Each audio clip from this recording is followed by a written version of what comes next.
The afternoon sun was warm and golden, painting long shadows across Elmwood Drive. It was that quiet hour after school, but before dinner, when the world seemed to slow down. On a neatly trimmed lawn, a little girl named Chloe was playing with a bright red soccer ball. She was 8, with curly hair escaping from her ponytail, completely lost in her own world. The ball was her focus, and she kicked it gently back and forth, her laughter a soft sound in the quiet street. In a house 2 doors down, a man was unloading groceries from his car. He didn't see the ball bounce once, twice, and then roll slowly onto the black pavement of the road. Chloe watched it go, her smile fading. Without a second thought, she scampered after it, her eyes fixed on the ball as it came to a stop right in the middle of the lane. From the corner of her eye, she saw a flash of movement. It was a big, shaggy dog, a mix of brown and black, lying on the porch of the house next to the grocery man. The dog, whose name nobody on the street really knew, lifted its head. People sometimes saw him there, a quiet presence. The kids called him Bear because of his size and his thick, rough-like fur. Bear saw the girl. He saw the empty road. And then his ears, which had been relaxed, twitched forward. A low rumble started in his chest, not a growl, but a deep, concerned sound. Down the street, a delivery van, painted blue and white, turned onto Elmwood. The sun was dipping low, and a harsh glare reflected off the windshield, creating a blinding shield for the driver. Chloe stepped off the curb. Bear was on his feet in an instant. He didn't bark yet. His body went stiff, his eyes locked on the little girl and the approaching van, which was picking up speed, unaware of the small figure now in its path. The man with the groceries finally looked up. His heart jumped into his throat. "Chloe?" He shouted, but his voice seemed to get lost in the air. That's when Bear erupted. A sharp, thunderous bark shattered the afternoon calm. It was so loud and urgent that Chloe froze for a split second, turning her head towards the sound. In that same moment, Bear became a blur of motion. He didn't run down the steps of his porch. He leapt over the low hedge bordering the property, his powerful legs driving him across the green grass of the neighbor's lawn. The van was close now. The driver, finally seeing the small shape on the road, slammed his foot on the brake. The screech of tires was a horrible, tearing sound, but Bear was closer. He didn't run at the van. He ran straight for Chloe. Just as she turned back, her eyes wide with sudden fear at the noise, Bear reached her. He didn't bite or snatch. He put his whole body into a sideways push, his shoulder connecting solidly with her side. It was a calculated, strong shove. Chloe gasped as the air left her lungs, tumbling off her feet and landing with a soft thud on the thick, damp grass beside the road. The van's front tires skidded, stopping just where she had been standing a heartbeat before. The side mirror of the van brushed against Bear's fur as he landed beside her, his body now positioned between the girl and the road. For a moment, there was silence, broken only by the van's engine idling and the driver's heavy, shocked breathing from the open window. Then, chaos erupted. The man with the groceries dropped his bag, apples scattering everywhere as he ran over. The front door of Chloe's house flew open, her mother rushing out, her face pale. Another neighbor, who had been watering plants, stood frozen with her hose, water pooling at her feet. Everyone was talking at once, voices high with panic and relief. Chloe sat up, dazed but unhurt, a grass stain on her elbow. Her mother gathered her into a tight hug, tears streaming down her face. "You're okay. You're okay," she whispered over and over. All the while, Bear simply sat. His heavy panting was the only sign of his effort. He watched the scene, his tail giving a single, slow wag as the little girl reached a small hand out from her mother's embrace and touched his neck. He leaned into the touch. The delivery driver got out, his hands shaking. I didn't see her. The sun, he stammered. It was the dog, the grocery man said, pointing at Bear, his voice filled with awe. The dog saved her. I saw the whole thing. Attention turned to the shaggy animal.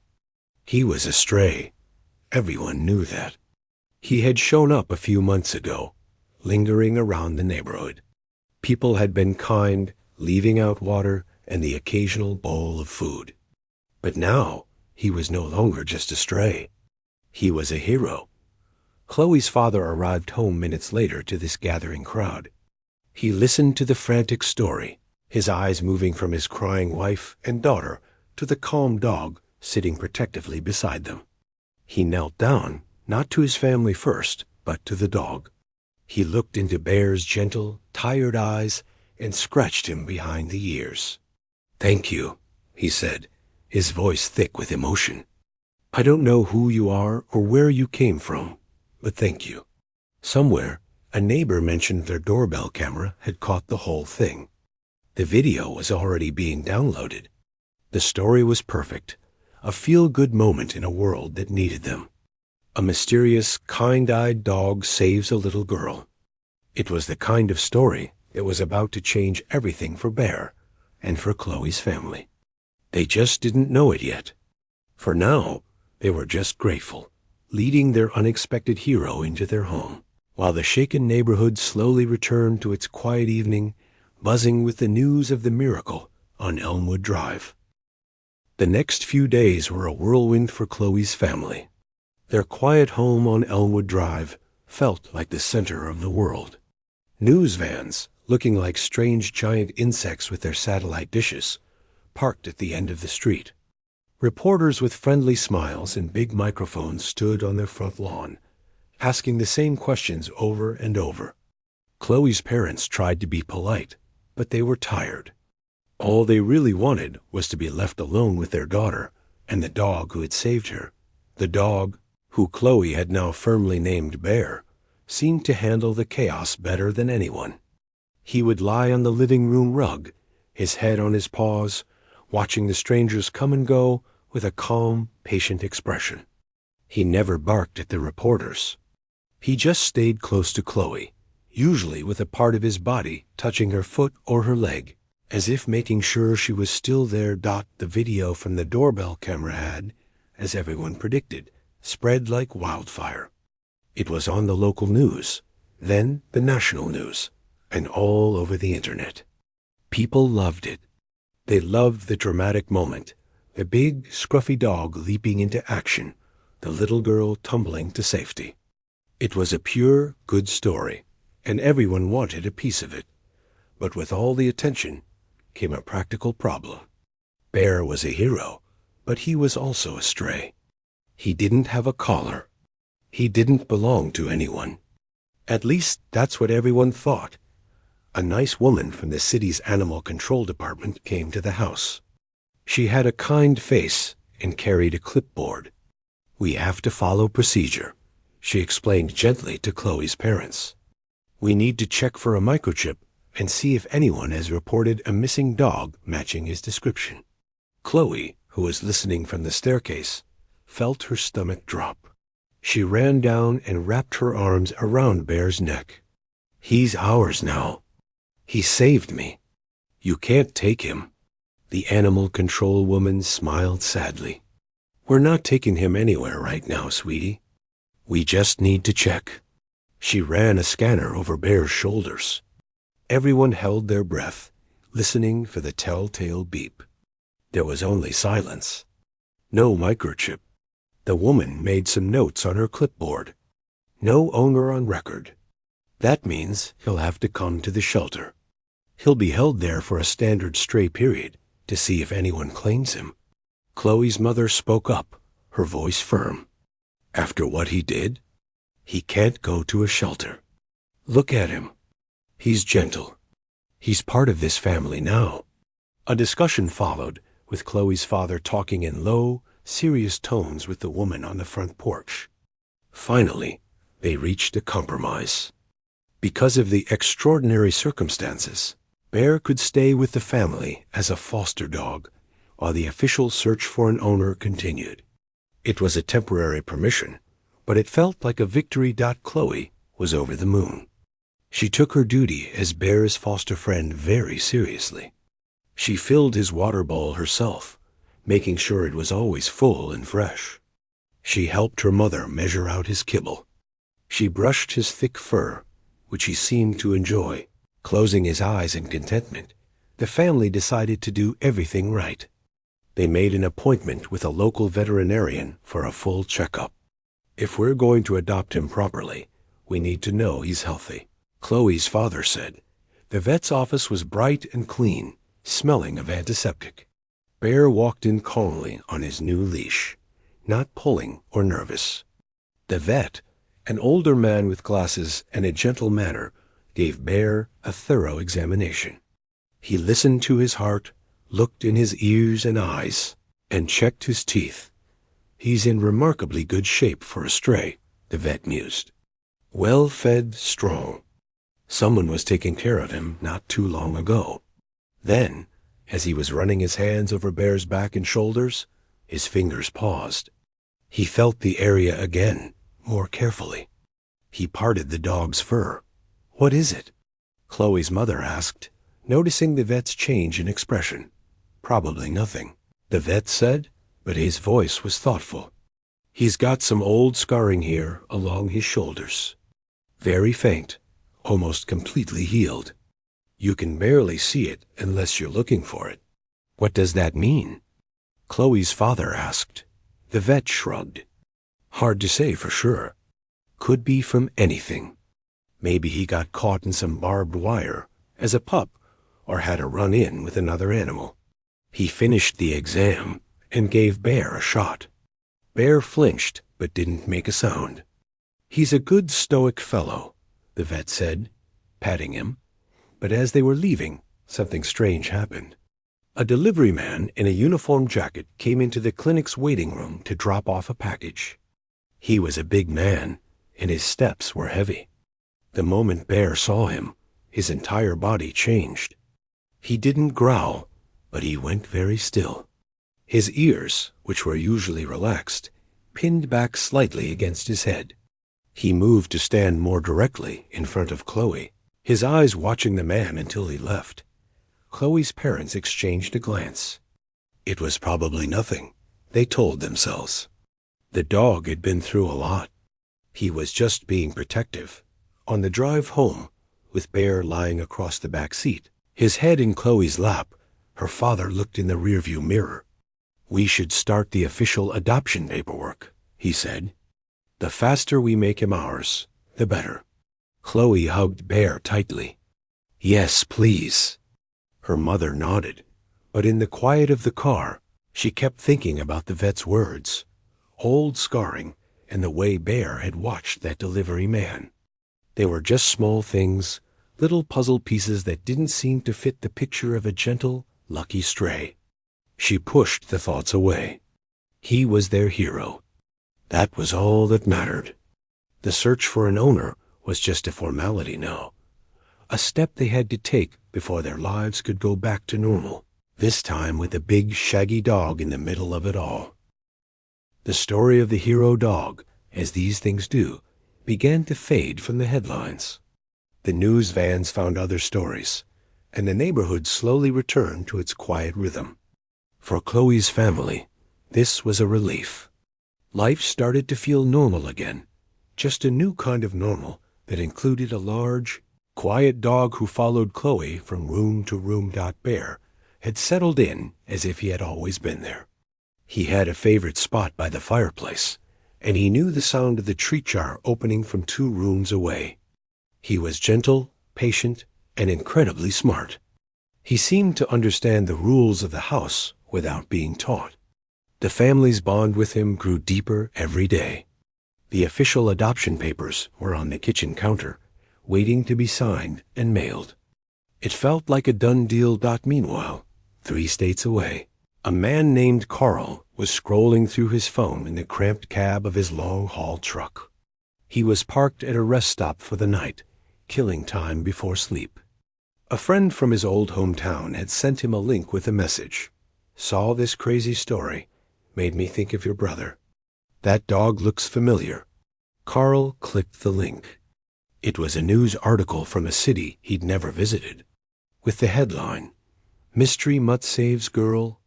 Family seeks to adopt their hero. He scrolled down, and there was a picture of the dog lying on a porch, and then a freeze frame from the video of the dog pushing the little girl. Carl's breath caught in his throat. He sat up straight, the worn leather seat creaking. He zoomed in on the dog's face. The markings around the eyes, the specific way one ear flopped just a little more than the other. It wasn't just familiar. It was him, Brutus. Carl whispered to the empty cab. The dog in the photo wasn't named Bear. He was Brutus. And he had belonged to Carl's younger brother, Garrett. Thinking about Garrett was like touching a bruise. They hadn't been close in years. Garrett had always been a troubled guy, getting mixed up with the wrong crowd.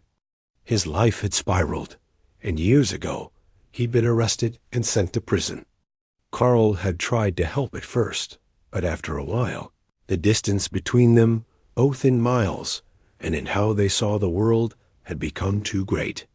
Last he'd heard, Garrett had gotten sick inside and died a few months back. Carl hadn't even gone to the prison to collect his things. There was too much bad history, but he remembered the dog. Garrett had gotten him as a puppy, a tough-looking breed mix. He'd shown Carl a picture once, bragging about how strong and loyal he was. But the way Garrett talked about loyalty had a dark edge to it. Carl knew, from bits and pieces Garrett had let slip during rare phone calls, that his brother had been involved in bad things. Dog fighting was one of them. It was a secret, shameful part of his brother's life that Carl had tried to ignore.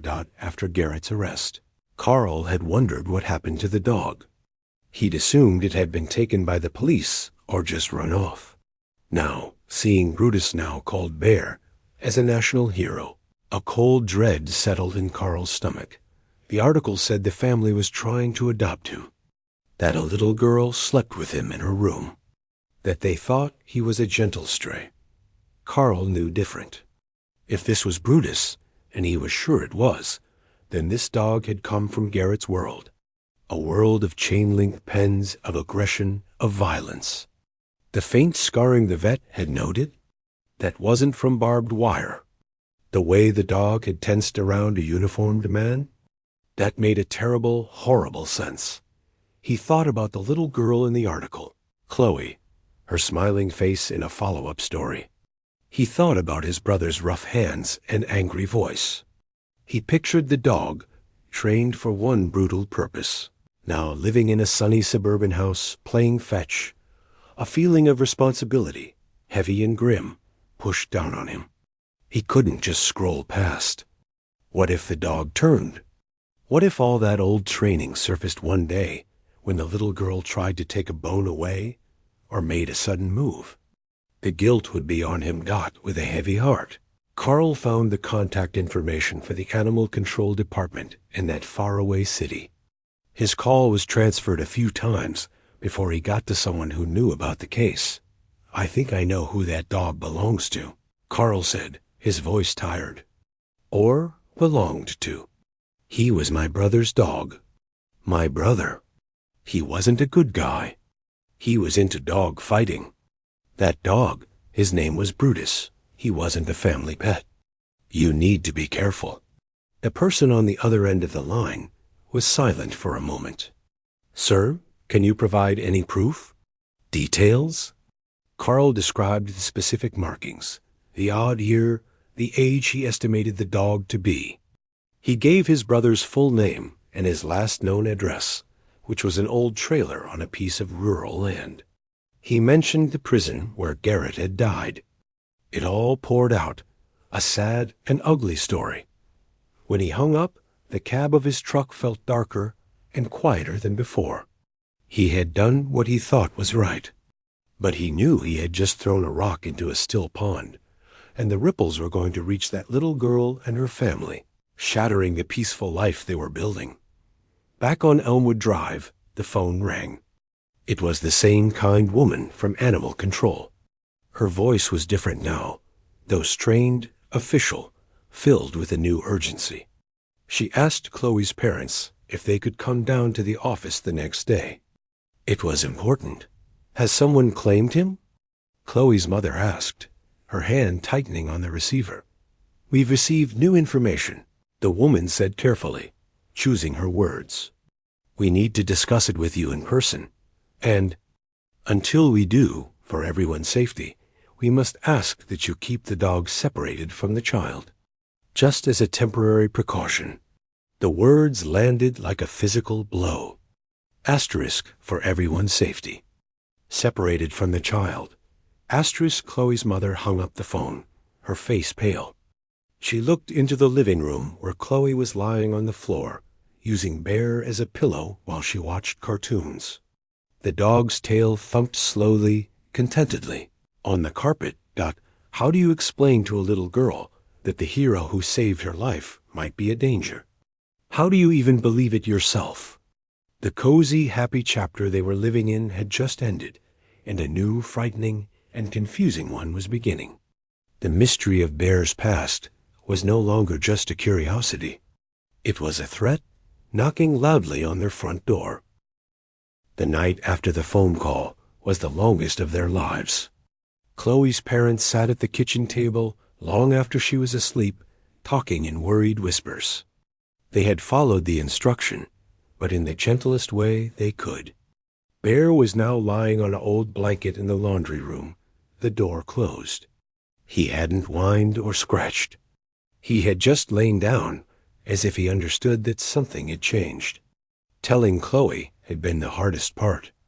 They simply said that the animal control people needed to ask more questions about Bear, and that until they did, he needed to sleep in a different room. Her confusion and quiet tears had broken their hearts. The next morning, the family drove to the animal control office in a heavy silence. Bear sat in the back, his nose pressed to the window. Chloe held his leash tightly, her small face serious. The office was all business fluorescent lights, the smell of cleaning supplies, and the distant sound of barking dogs. The kind woman from before met them, but her smile was thin, replaced by a look of professional concern. She led them to a small, plain room with a table and chairs. Another official, a man with a serious demeanor, joined them. We received a call yesterday, the woman began. She slid a folder across the table. From a man named Carl. He believes Bear, or rather, the dog you called Bear, belonged to his late brother. Chloe's father opened the folder. Inside were printed copies of old photos, grainy from being enlarged. One showed a younger, harder-looking man with a thin smile, standing next to a dog that was unmistakably Bear. The dog looked younger, leaner, but the eyes were the same. In the background was a rusty chain-link fence. Another document was a photocopy of an old veterinary record for a dog named Brutus. The breed mix listed made Chloe's mother inhale sharply. It was a combination often associated with strength and, unfairly, with aggression. The serious man leaned forward. The caller stated that his brother was involved in illegal dog-fighting operations. He expressed significant concern that the dog may have been trained for that purpose and could pose a latent danger, especially to a child. The word seemed to hang in the air. Fighting. It was an ugly, brutal word. It didn't fit with the dog, who gently took treats from Chloe's palm, who slept curled up at the foot of her bed. Chloe, who was listening, squeezed her mother's hand. That can't be right, Chloe's father said, his voice firm but edged with fear. Look at him. He's the gentlest dog we've ever known. He saved her. We understand that, the woman said softly. And we're not making any conclusions. But we have a legal and ethical duty to investigate this claim thoroughly. Given the nature of the allegation, we cannot in good conscience allow the adoption to proceed without a professional behavioral assessment. The plan was laid out. A certified animal behaviorist, someone who specialized in working with dogs with difficult pasts, would come to their home. She would observe Bear. She would put him through a series of tests designed to see how he reacted to stress, to surprises, to having his food or a toy approached. It sounded cold and clinical. And until then? Chloe's mother asked, her voice tight. The dog must remain in our custody at the shelter for observation, the serious man said. It's standard protocol. This was the moment they had dreaded. Chloe started to cry quietly. Don't let them take him, please. It was a terrible scene. The leash was taken from Chloe's hand. Bear, sensing the distress, began to whine low in his throat. He looked back at Chloe as the animal control officer led him away down a long hallway, his nails clicking on the linoleum floor. The family left the building feeling hollow, as if a piece of their own family had been ripped away. The story, of course, leaked out. A local reporter got a tip about the shocking twist in the feel-good hero dog tale. The new headline was brutal. Hero dog or hidden danger? Family fights to keep pet amid fighting ring allegations. The community was torn. Some neighbors were suddenly nervous, recalling how big Bear was. Others were outraged on the family's behalf, saying the dog had already proven his character. 3 days later, the behaviorist arrived at their home.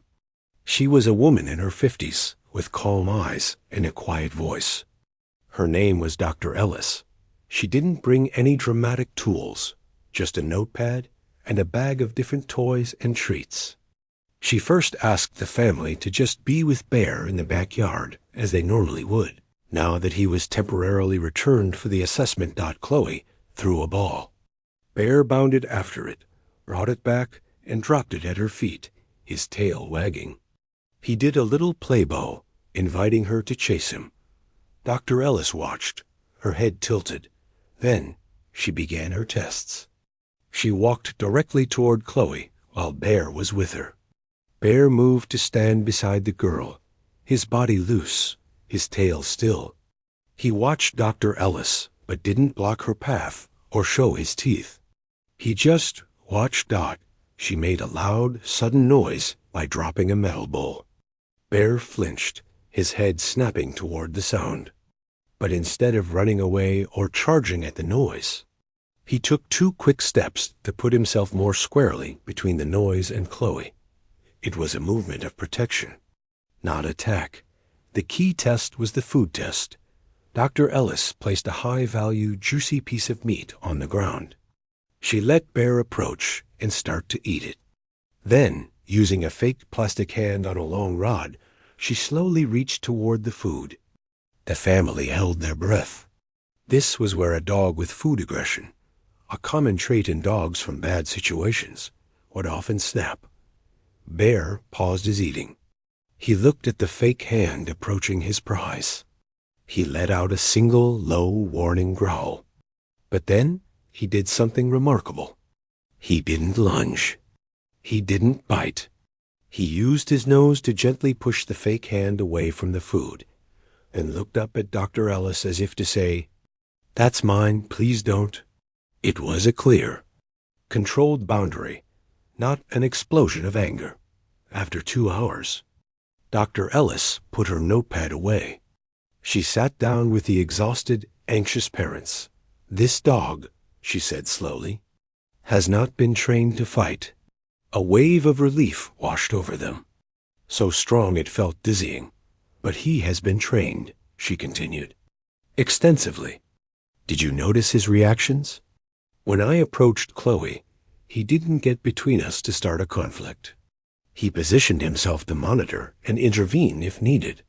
When I made the loud noise, his first instinct was to cover her. And with the food? That was a disciplined, non-violent defense. These are not the behaviors of a fighting dog. Fighting dogs are trained to escalate, to attack, to latch on." She leaned forward.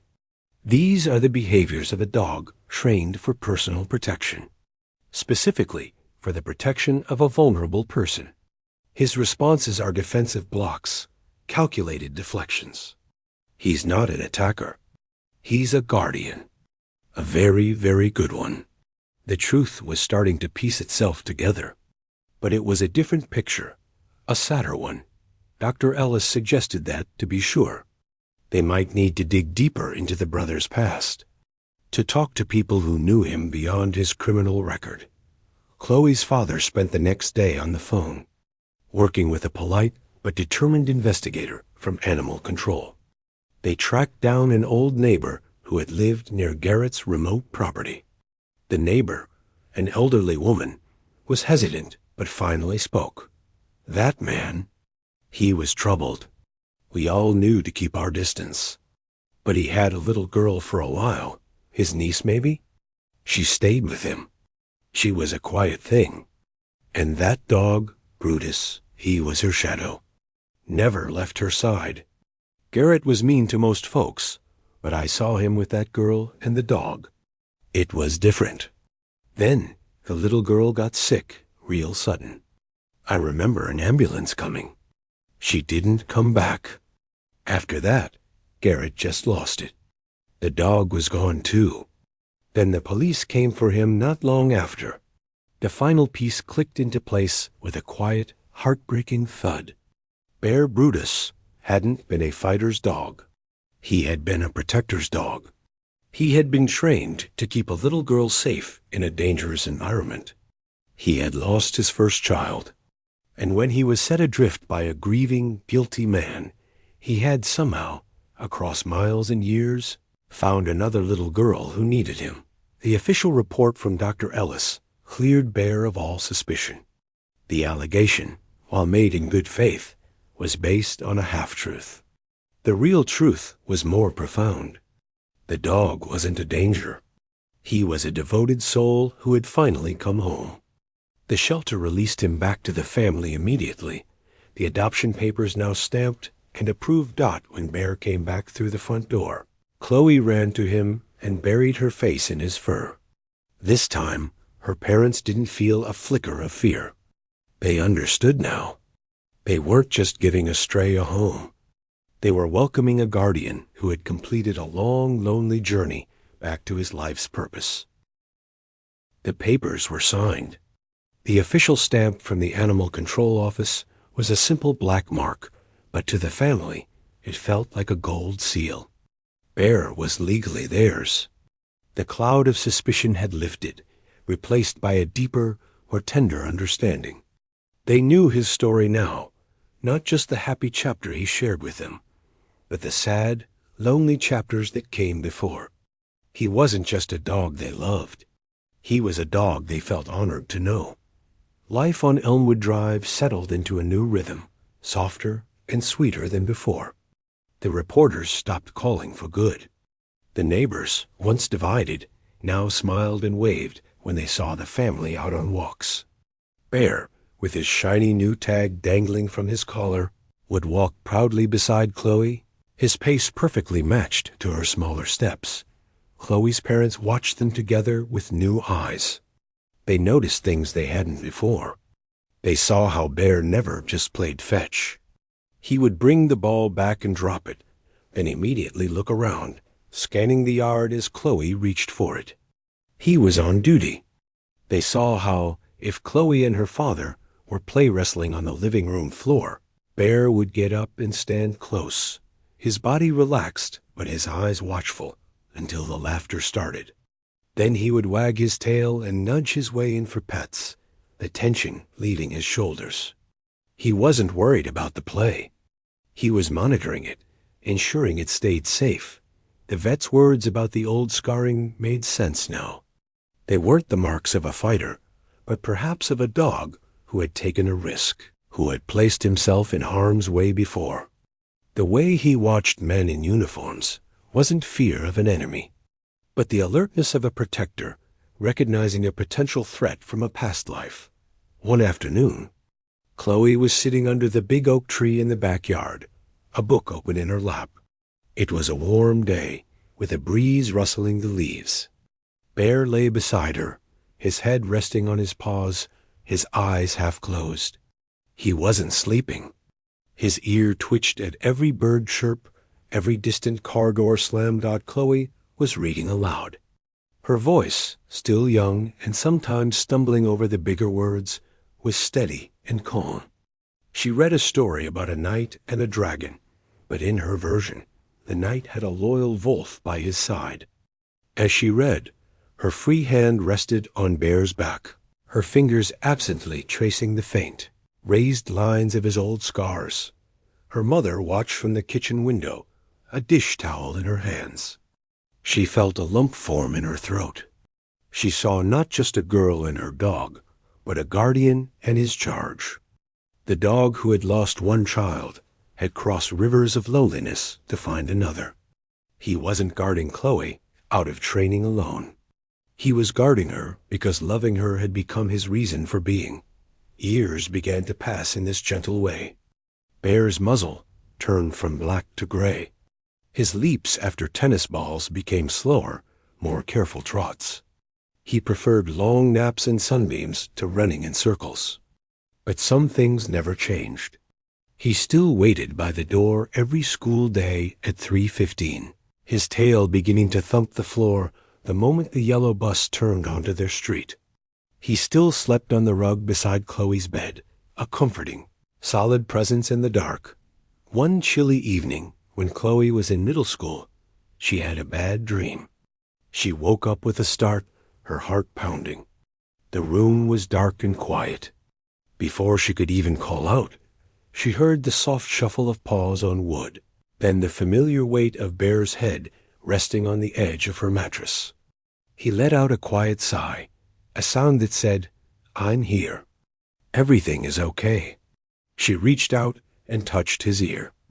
"I'm all right, Bear," she whispered. He stayed there until her breathing slowed and deepened, only then returning to his own rug. The family never forgot the man who had called. Carl. They understood he had acted out of a worried conscience, thinking he was preventing a tragedy. In a strange way, they were grateful to him. His call had forced them to learn the whole truth, and knowing the whole truth had only deepened their love. They now knew Bear's first name, Brutus, a name that sounded tough but belonged to the most gentle soul they'd ever known. They sometimes used it as a special nickname. "Come on, Brutus," Chloe's father would say with a smile when it was time for a walk. The dog would respond to both names, because a name wasn't what defined him. His purpose did. On Bear's last day, he was very old and very tired. The family gathered around him on his favorite blanket by the fireplace. Chloe, now a teenager, cradled his gray head in her lap. Her tears fell softly into his fur. She thanked him, whispering to him about soccer balls and sunlit lawns and quiet nights feeling safe. Her parents told him he was a good boy, the best boy. He left them quietly, surrounded by the love he had spent his whole life protecting. The house felt very empty for a long time. But the story of Bear didn't end there. It continued in the way Chloe would sometimes pause at the door, still expecting to hear the click of nails on the floor.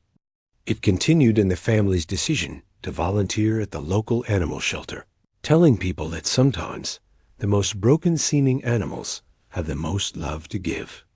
It continued in the way they all understood protection and loyalty a little better. A few springs later, a new dog, a small, wiggly rescue puppy, joined the family. He was nothing like Bear in looks or size.